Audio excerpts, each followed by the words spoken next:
UK and US silent as India's raid on BBC enters third day. 60 groups opposed Biden's near $1 trillion Pentagon budget. NYPD report missteps in response to George Floyd protests. Gitmo detainees win rights to own and control their artwork. Turkey earthquakes comparable to largest nuclear test. Rohingya refugees donate 700 blankets, 200 jackets to Turkey.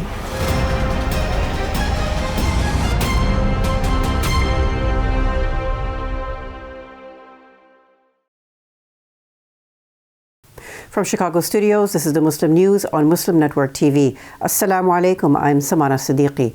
Our top story tonight. CNN reports that Indian officials continued their search of the BBC's offices in New Delhi and Mumbai for the third consecutive day today. Indian tax officials raided the media outlet's offices weeks after the country banned a BBC documentary critical of Prime Minister Narendra Modi. The film India, The Modi Question, explores the leader's role in deadly riots more than 20 years ago in the state of Gujarat, which killed over 1,000 people, mostly Muslims. Neither the UK, where the BBC is based, nor the US government have issued a statement condemning the censorship. As of Wednesday, UK Prime Minister Rishi Sunak's administration has not commented on the BBC probe. Bloomberg reports that just hours after Indian authorities first raided the BBC's offices on Tuesday, Prime Minister Narendra Modi held phone calls with President Joe Biden. U.S. State Department spokesperson Ned Price sidestepped a question about the ban on the film, saying, "We are aware of the search of BBC offices in Delhi by Indian tax authorities." Price emphasized strong U.S. ties with India, but did stress the importance of a free press around the world. The New York-based Committee to Protect Journalists said in a statement this week, raiding the BBC's India offices in the wake of a documentary criticizing Prime Minister Narendra Modi smacks of intimidation. The Biden administration plans to propose the highest level of military spending in U.S. history for fiscal year 2024. Last week, Pentagon Controller Michael McCord told Politico that officials were very close to agreeing on a top-line figure for what would likely be the largest ever U.S. military budget. In response, nearly 60 advocacy groups on Tuesday urged the White House to divert some of our supersized Pentagon budget to better meet the needs of the American people.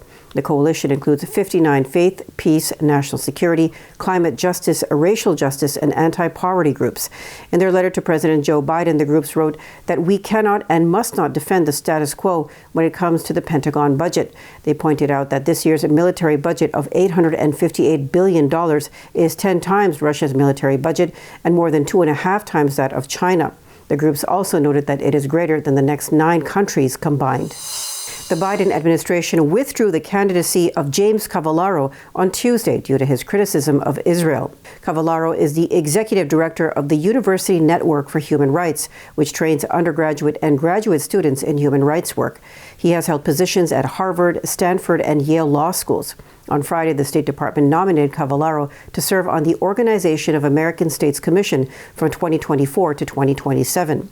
While nominating him, the State Department hailed the activist as a leading scholar and practitioner of international law.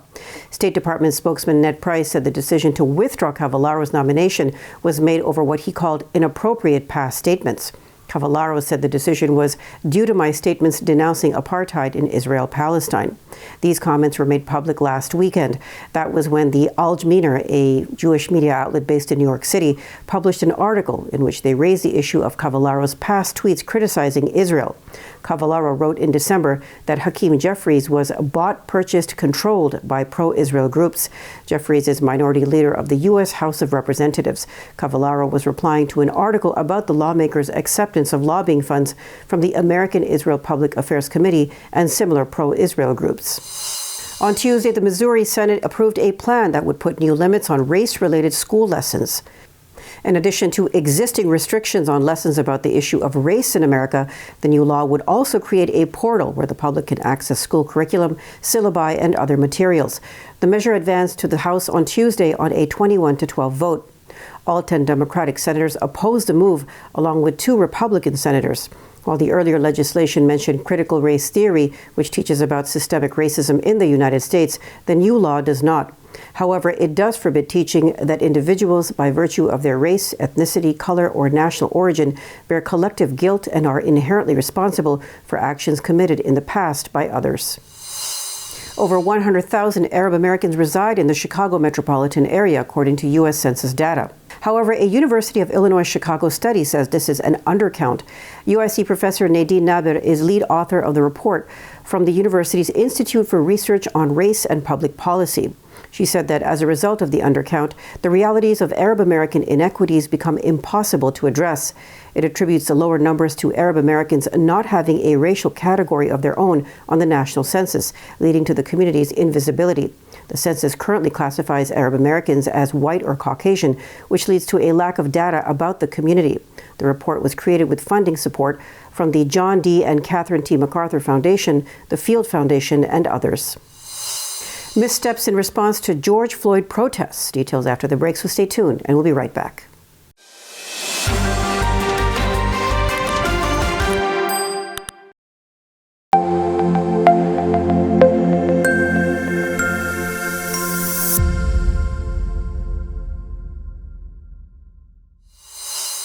Welcome back.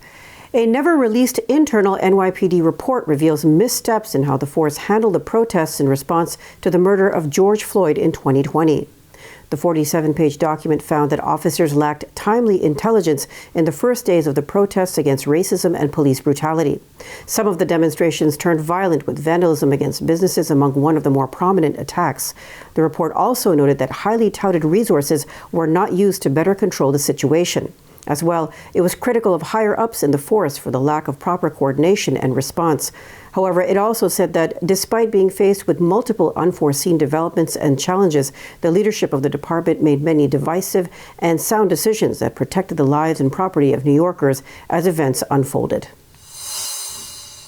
On Tuesday, a grand jury indicted a suburban Chicago police officer for beating a Palestinian-American teenager.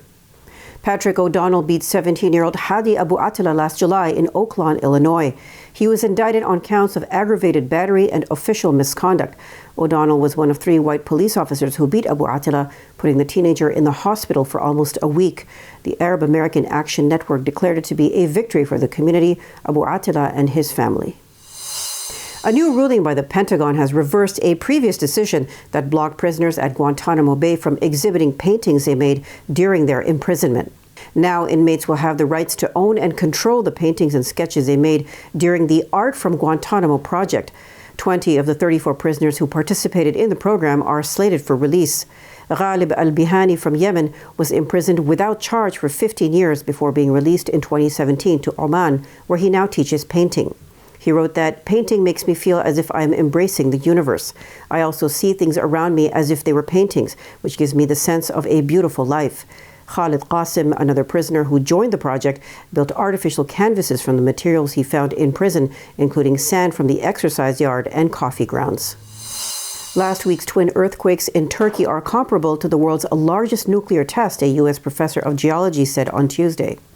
Jackie Kaplan Auerbach of Western Washington University told Anadolu Agency that the quakes happened at a depth that is very close to the surface. She said this makes the tragedy even worse. "This is a huge aftershock, but again, this is not unheard of," she said, referring to the magnitude 7.6 earthquake that took place later. In related news, a teenager in Turkey was rescued after 248 hours, and Anwar Ibrahim, the Prime Minister of Malaysia, visited Turkey and the disaster area this week. Clothes and other items donated for earthquake victims in Turkey and Syria were burned in a suspected arson attack in western Germany, authorities have said. Donations stored in the grounds of a supermarket in Recklinghausen City were set alight on Monday night, the police said in a statement. Video footage obtained by the authorities showed 2 suspects deliberately starting the fire and also burning a Turkish flag which was on the wall of the building. The police appealed for witnesses and asked anyone with information to contact them and assist the investigation. No group has yet claimed responsibility for the attack. Hundreds of people have been mobilized in Germany to raise funds and collect relief supplies to help the victims of the major earthquakes that hit Turkey on February 6th. The chairman of East Turkestan, China's far northwestern region, has canceled a trip to the UK and the European Union. Erkin Tuniaz made the move after an outcry from politicians and Uyghur activists.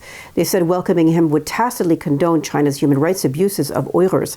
Rahima Mahnoud, the UK director for the World Uyghur Congress, said, "We are delighted to hear that Erkin Tuniaz will no longer be meeting with the FCDO or officials across the EU. We believe this decision was made thanks to the remarkable efforts of campaigners, lawyers, and human rights organizations who have vehemently opposed this proposed meeting." In the past, Tuniaz has defended China's policies in East Turkestan, including a February 2021 video address to the United Nations. In that speech, he said the vast network of re-education camps in the region where Uyghurs were interned educated and rehabilitated people influenced by religious extremism. Poverty-stricken Rohingya refugees in Bangladesh are donating 700 blankets and 200 jackets for Turkish people affected by last week's devastating earthquakes. Sahad Zia Hiro is a Rohingya community leader. He told Anadolu agency, "Turkey has been one of our primary aid providers since the beginning of our crisis. How can we sit idle in the face of such a colossal calamity involving our dearest friend?" On Tuesday, the Rohingya representative delivered the donations to the Turkish Cooperation and Coordination Agency's office in the capital, Dhaka. Close to 1 million Rohingya refugees have been living in squalid makeshift camps in Bangladesh since 2017. They fled genocide in Burma at the hands of the country's military in August that year. Coming up next after the break is our in-depth analysis segment, so stay tuned, and we'll be right back after these messages.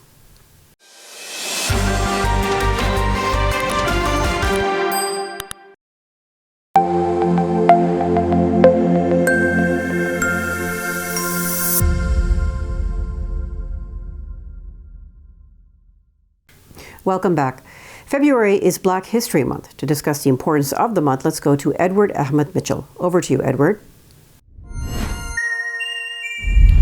Thank you, Samana, and assalamu alaikum, everyone. Bismillah, alhamdulillah, wassalatu wassalamu rasulullah. As you all know, it is Black History Month, the month of February, and today we want to have a discussion about this month and a particular aspect of Black history, and in particular Black Muslim history, that doesn't necessarily get a lot of attention, and that is the issue of journalism, the history of Black Muslim journalists in the United States. To discuss this topic, I want to bring on our special guest, Sister Ayesha Mustafaa.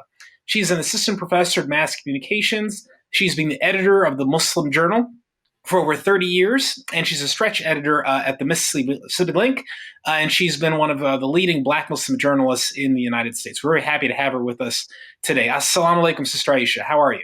Wa alaikum assalam, sir, and thank you very much for having me. Absolutely, absolutely. Good to have you. So first, for those who don't know a bit about the history of Muslim journalism in America, it's a very long discussion we could have, but maybe let me start by asking you about the Muslim legal journal itself, the Muslim Journal itself. Tell us about the Muslim Journal, your work for the journal, and its history. Praise be to Allah. Well, we just recently celebrated 60 years of journalism excellence. And we are calculating in that 60 years where we started, where Malik al-Shabazz, then as Malcolm X, started the Muhammad Speaks newspaper on behalf of the Nation of Islam, on behalf of Elijah Muhammad. Now, few people talk about Malcolm in the context of being a journalist or a newspaper man, but his fervor, his original cry, his clarion call to our African American community was through the journalists. Malcolm, there was an incident in New York where African American Muslim was assaulted by the police. And Malcolm went to the Black newspapers to appeal to them to protest this police brutality. And then he went on to say that the mainstream media basically would pin such horrible descriptions of the African Americans until we would actually lose faith in our own leaders. And he called the mainstream media, the white newspapers, he called them the big guns. And Malcolm would say, this was in the late 50s, Malcolm would say, when the big guns come after you, who's going to be your defender? And he said, it should be your Black newspapers. He said, you should support the Black newspapers in our communities, support them financially. And at that time, he hadn't started the Muhammad Speech. So he said, I don't care which one you buy, but buy a Black newspaper every week. He called them, those are your guns. That's your defense. And he said, keep them well oiled and ready. So Malcolm was the epitome, the connoisseur journalist, newspaper man, even before starting Muhammad Speaks, which he then started in New York. It was later moved to Chicago. He started in 1961. And that newspaper, the Muhammad Speaks, was the clarion call out of the African American Muslim movement that also spread the message throughout the African American community, not just about Islam. You know, our slogan as Muslims in those days was Islam is freedom, justice, and equality. And that was the masthead message on Muhammad Speaks. Islam is freedom, justice, and equality. So Islam had entered the movement to improve the condition of African Americans, to appeal for their equal rights, and Malcolm used the newspaper, as did Elijah Muhammad, to move that forward. Now, in recent times, obviously it's been now over 3 decades, over 30 years. What does the Muslim Legal Journal focus on today? What kind of impact do you think it's having today? But the Muslim Journal. Muslim Journal. I'm a lawyer, so I keep adding, and I run something called the Muslim Legal, so I keep adding it. The Muslim Journal. Tell me. Well, we pray that we have carried the legacy forward that was started by persons like Malcolm. We pray that we've upheld the trust put into us by those what we were calling then the fruit of Islam. The fruit of Islam, the FOI, they were the men of the Nation of Islam who actually carried these newspapers out on the street and distributed them throughout the African American communities. A lot of people came to the temples or came into Al-Islam just by reading the newspapers. So we want to preserve and respect and build up on that legacy that's in the newspaper's origin itself. At the same time, the things that our community as Muslims were introducing as remedies in the African American community, not just for Muslim African Americans, but for the African American in general, was good health. So we have health commentaries, we have a health column, education as a primary number one uh, uh, objective in our community. Business, the Muslims said, do for self. That is, whatever you can produce for your own selves, that is your economic base, as well as seeing that you turn the black dollar over in the African American communities more than once. Most communities, most uh, enterprises, their money turns over in their communities 3, 4, 5, 6 times before it leaves out going somewhere else. In the African American communities, sometimes the dollar only turns over once. So economic development, and under the concept of do for self. We have a cultural interest because we know that a lot of our concerns and issues in our communities, not just Muslim communities, but we are a voice for the African American community as well, is to have a wholesome culture, to try to break the stranglehold on our youth by basically a murderous culture, a culture that will confine them to violence, confine them to a lower level of culture. So we want to have a cultural presence expressed through the Muslim Journal. And whatever is healthy, breaking news, of course, for example, the murder of Tyree Nichols, breaking news, we cover those, the earthquakes in Syria and Turkey. Of course, that's breaking news. When breaking news happens, we also carry that forward. Understood. And as you may know, Ayesha actually came out a few weeks after his killing that he was a Muslim. He had taken Shahada sometime last summer, which was good to hear. Actually, I'll accept that from him. Sir. Absolutely. So, tell us, Ayesha. Going forward, what do you think? What would you say to young people interested in pursuing careers in journalism? Is that something they should do, especially if they're going into mainstream journalism? What do you think about that? Oh, I think it is so critical. As you mentioned, I do teach journalism. I teach newsprint. And in the responsibility of the journalist, in our government, we have 3 branches of government, the executive being the president, the legislative being Congress, and then the judicial being the Supreme Court. But we always teach there's that fourth element, and we call it the fourth column, and that is your media, that is your journalists. Those are the persons who are putting all the other three branches of government in check if they are doing their job. And as we have gone through the presidency of Donald Trump and the now the onslaught onto things that are called woke in terms of holding back true history being taught, the journalist has to be the person on the front line. The journalist has to bring the truth. The journalist actually is the hinge-pin for our democracy, because if you don't inform the public, they can't make informed decisions. And usually the information that the public gets come from journalism. Journalism in and of itself is called an opinion molding industry. Now, when it's not working well, it can turn people against you. When it's working well, it can turn people in support of doing what's right. So journalism is very important if you're going to have a democracy. And of course, we know wherever you look around the world where there's a coup, when government is taking a military line with the public, the first thing they see is the media, the news gathering, the TV stations, anything that disseminates a message. That's the first thing that is taken over. It just shows you how important it is.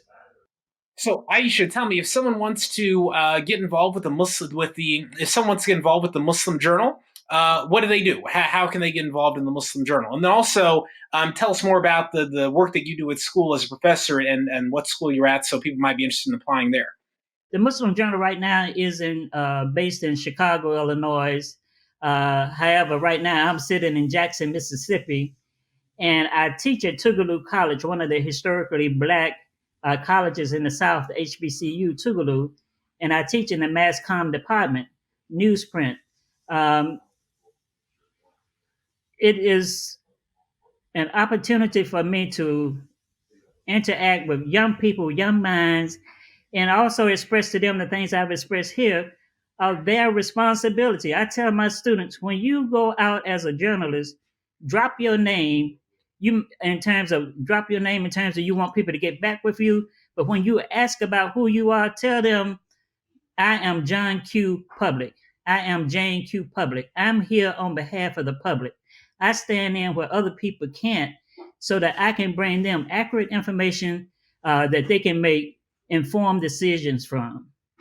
Now, in terms of the Muslim Journal, right now we are actually embarking on our headquarters being moved to Newark, New Jersey. And that is a historic move because with Malcolm, the Muhammad Speaks, the greatest support this newspaper was in that corridor, the Newark, New Jersey corridor. You know, Newark is one of those places we would say in the African American community, there's a Muslim in every household. Most of the success of the Muhammad Speech took place in that corridor. So we are kind of regrouping, moving into the Newark, New Jersey area as a headquarters. But again, you know, the Muslim Journal is a nationwide newspaper. And we invite people to get in touch with us. Our email, info@muslimjournal.net. Our website, muslimjournal.net. We're looking for input to broaden our reach into the broader Muslim communities of all ethnicities. We went through a series of name changes, and when we stopped at Muslim Journal, the concept was we want to represent all Muslims within the pages of Muslim Journal. So important, so important. Last question for you. What about digital media? You all have a website. Obviously, you're still running a printed newspaper, which is very impressive. Any thought being given to taking some of this to the next generation who likes to do things online with social media and expanding into new fields and new ways of communication?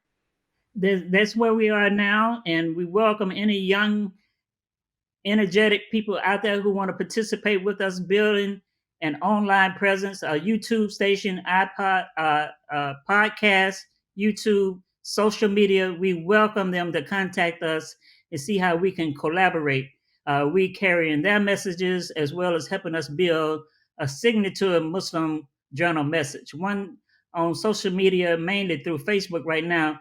When I make my posts in terms from a journalistic perspective, the tag is watch and pray. In terms of Muslims, often will tell you that's not our concern. When it comes to current events or issues that do not hit them immediately, they will tell you that's not our concern. Yet we say watch and pray. Of course, you're dedicated to your prayers, but you also have to watch the events taking place around you.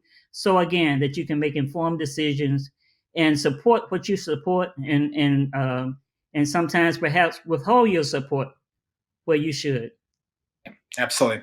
Well, thank you so much, Sister Ayesha, for being with us. We really appreciate it. Thank you for the work you've been doing with the Muslim Journal. May Allah reward you and the entire team and keep the journal going for many more years, doing positive work in the community and in our country. Thank you so much. We hope to have you back in the future, inshallah. Assalamu alaikum. Thank you. Wa alaikum assalam. And Samana, we will send it back to you. Thank you. That's all from our Chicago studios tonight. Thank you for tuning in. You can find previous episodes and more on our YouTube or Facebook. For more content, keep watching Muslim Network TV or visit muslimnetwork.tv. Salam and good night.